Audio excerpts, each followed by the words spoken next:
Welcome to Scruffy Tales and today's video where we will take a brief look at the military capabilities of Finland. Finland is now officially a part of NATO, and YouTube is filled with numerous videos concerning this topic. What will Finland offer NATO? Is it a liability? Does Finland have to rely on American taxpayers to stay out of war and conflict? Well, as a Swede, I can tell you this much. Russia would have stood no chance in hell against Finland in a modern war. However, that would not have stopped Russia from trying. What being part of NATO guarantees Finland is that none of its citizens need to die in a pointless war with Russia. Finland, being part of NATO, also ensures that Russian citizens need not die for no good reason in a war against Finland, a war they could never have won. Finland is famous for its huge numbers of artillery pieces available. It is the largest artillery force in Europe. It is not the most advanced artillery. Many pieces included are mortars, but they also have long-range missile systems. The idea is more along traditional artillery barrages where you saturate an area rather than hitting with extreme accuracy, although the Finns are still capable of accurate artillery strikes. However, you have to remember that for Russia to attack Finland, there are only so many points of attack to choose from. Finland is covered with forest and split up by thousands of lakes and marshes, and heavy equipment, such as tanks and armored vehicles, they behave much like water when moving. 9 times out of 10, they will choose the path of least resistance, as in roads. So, Finland doesn't really need to focus on high-tech artillery because they know where the enemy will attack, and all they have to do is aim all their old-school, functional and proven artillery pieces at these locations. And with the amount of artillery they possess, it would be an absolute nightmare for Russian forces trying to advance into Finland. The Finnish Air Force has never been a powerhouse. That said, it did extremely well during the 2 wars with the Soviet Union during World War II. After World War II, Finland had restrictions set by the Soviets on how big of an air force they were allowed to field. No more than 60 combat aircraft, for instance, and no more than 3,000 personnel. Obviously, this had an effect on things. That said, Sweden and Finland came up with a workaround to the problem. Finland purchased and used Swedish-made Draken fighters, among others, and Sweden allowed Finland to have more aircraft than the 60 allowed by the Soviets to be stored in Sweden during the Cold War. So had the Soviets invaded Finland yet again, then the Finns would have more fighters than those officially available. By the end of the Cold War, Finland naturally ignored the Soviet demands put on their air force and purchased American aircraft. Today, Finland is set to replace their old fleet of 55 Fa-18 Hornets with a fleet of 64 F-35 stealth fighters. The F-35 expected to have fully replaced the old fleet of fighters by 2030. A huge upgrade in capability, in other words. And if you're curious why this is, I have a video going over the absolute basics of BVR combat, beyond visual range combat, and how stealth affects combat in the skies between modern fighter jets.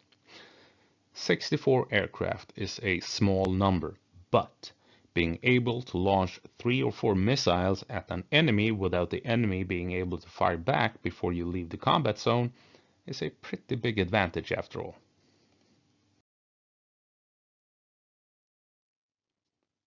The Navy, just as the Air Force, became heavily regulated by the Soviets after World War II and during the Cold War. So much so that even today the Finnish Navy hasn't really recovered.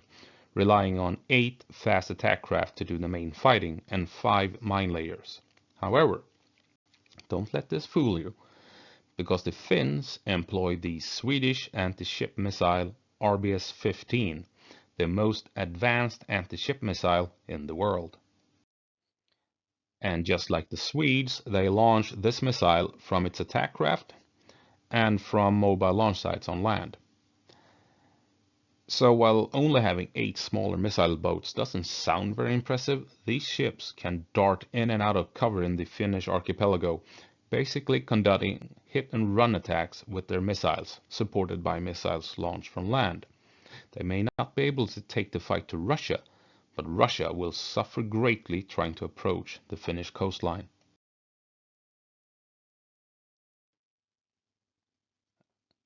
The pride of Finland, its conscripted army. I'm sure you've seen the comments on all YouTube videos dealing with this subject, how Finns proudly point out that they have 900,000 troops ready to go. An impressive number to say the least for a country of 5 million. But it includes everyone and their grandmother able to fight. The other figure is 280,000 troops, civilians in fighting age, 18 to 40-ish. And this force can be assembled quickly, in a few days' time or over a couple of weeks. And it should not be underestimated just because it's a force of conscripts. The training Nordic conscript gets is the same training soldiers get in professional armies in the US, the UK, France, Germany, or wherever. The difference is, of course, that when you are done, when you have reached the professional level, you are kicked out. So Finland trains roughly 20,000 conscripts every year. That means you have 20,000 troops in training and 20,000 to 40,000 troops that are pretty freshly trained troops, ready to go. That is no small number in modern warfare, and Finns are regularly brought in to refresh their knowledge and how to operate their equipment, years after they have completed their conscription. And their equipment is good as well. It is on par with anything used by professional soldiers around Europe or the world. The Finnish service rifle is a copy of the classic AK-47, and the Israelis went on to copy the Finnish rifle and turned it into the Galil. So the Finns use reliable, hard-hitting weaponry, and they have good anti-tank capability, as good as anyone. And they rely on Leopard 2 tanks and also the mighty Swedish IFV, the CV-90. All in all, you have a very capable fighting force, well trained and well equipped.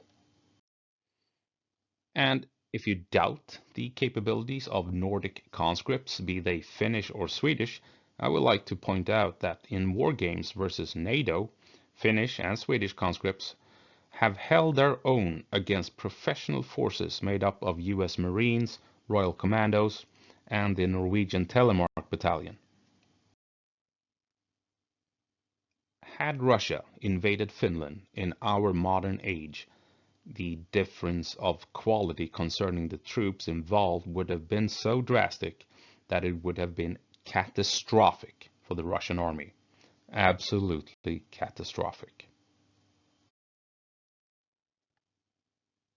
Finland adopted the concept of total defense, just like Sweden did during the Cold War, and the idea is that within 24 or 48 hours, your entire nation switches from peacetime to wartime. Every citizen, every company, every part of life is dedicated to war. That is total defense. That means, among many other things, having stockpiles of food and medicine and fuel and water and whatever you need to last the population for months. Sweden had stockpiles for up to a year to support 7 million people before it was all removed.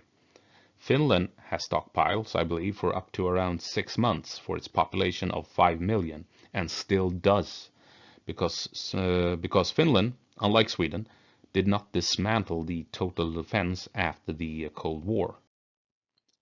So Finland is still prepared for a Russian invasion, unlike Sweden. Sweden is slowly starting to rebuild the old total defense, but it will take time.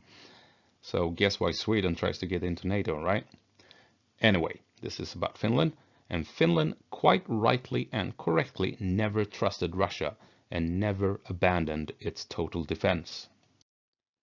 And that is why Finnish companies are still involved in the defense of the country. They have assigned roles to fulfill in case war erupts. This was a matter of pride for Swedish companies during the Cold War, but not so anymore, unfortunately.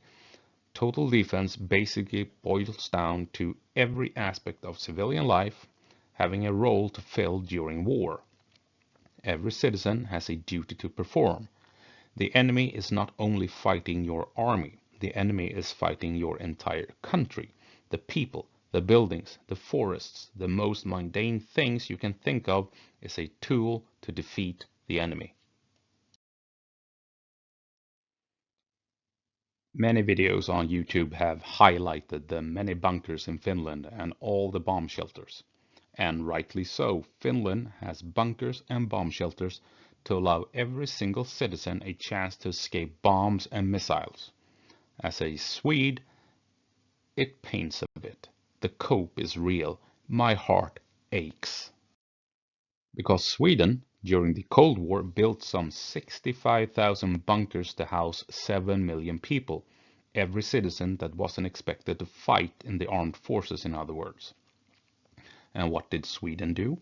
Well, we turned our bomb shelters into storages and warehouses. Underground bunkers that could house 10,000 people were simply converted into parking lots.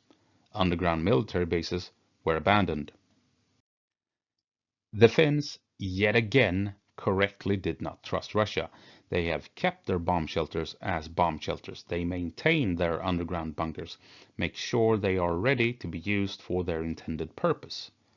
And it is slightly annoying, as a Swede, to have to admit that the Finns, of all people, made the smart choice when Sweden did not. Damn it all! Although, truth be told, as many Finns are quick to point out, Sweden is best defended by Finns in Finland.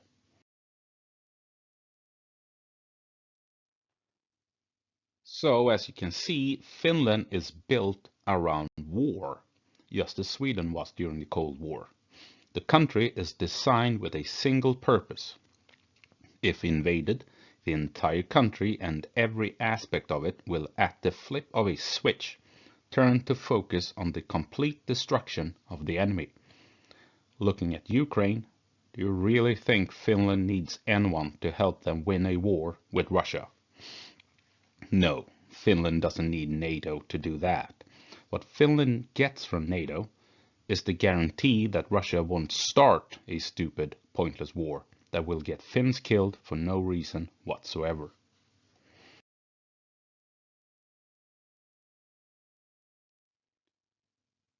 So what does Finland offer NATO? Well, artillery and manpower are the two obvious things. And with Finland flying F-35s, you get all the logistics surrounding that aircraft in place in Finland. So that's a bonus. You also get F-35 stealth fighters ready to fly into Russia if needed, should Russia start something with NATO. And this is more important than you might think. Because Russia's main military advantage are its submarines armed with nukes. This is the main reason why no one really dares to do anything against Russia. Sure, we help Ukraine in Ukraine, but nothing is done against Russia in a military sense. And that is because Russian submarines can quietly slip out into the oceans and then from unforeseen locations start shooting nukes. And where are these submarines located? Well, right next to Finland, as it happens. And the only way to supply these submarines, to supply their bases, to provide them with fuel, troops, equipment, spare parts, etc., is a narrow strip of land with only a couple of roads and railroads available. So, imagine NATO special forces, NATO aircraft, stealth aircraft, quietly moving over the border from Finland into Russia and bomb the shit out of the submarines, the bases, and the supply routes linking them all with Russia. What has Russia left in that case that is a concern? Sure, missiles. Missiles can be shot down though. And to be honest, do we think they work? Russian long-range missiles? The real threat are the submarines. And Finland gives NATO the opportunity to raise them all in the blink of an eye. And that is why Putin hates it that Finland has joined NATO. 1. Russia can't do shit about Finland. 2. As of now, NATO can wipe out Russia's only military advantage in a heartbeat. Now, remember, all of this is said by a Swede, and if a Swede admits anything positive about Finland, that's a good sign there's probably something to it.